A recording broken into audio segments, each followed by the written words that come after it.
Stop quarrels with humility and grace. Let's be honest, even when we love someone dearly, there's a good chance they still get on our nerves, and it's often because of our pride. For instance, have you ever been so prideful that you could not compromise on something, even though you knew you should? Have you ever been in an argument with your spouse or a close friend and you knew you were wrong, but you just couldn't admit it? Of course, you have. We've all been there. We are full of pride, and that's why we all experience conflict in our lives.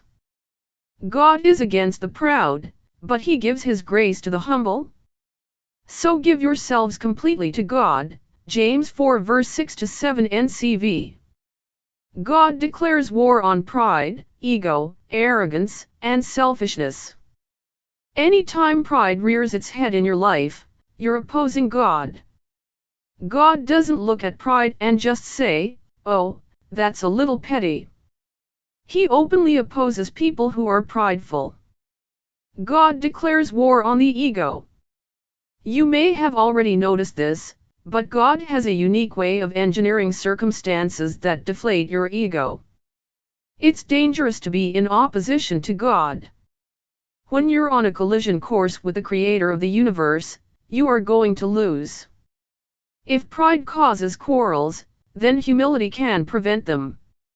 Every time you're humble, you will get along better with your wife, kids, friends, employees, church members, and neighbors. James 4 says God gives grace to the humble. Grace is the power to change. If you want to stop the fighting in your life, then you need grace. And there's only one way to get grace: verse be humble.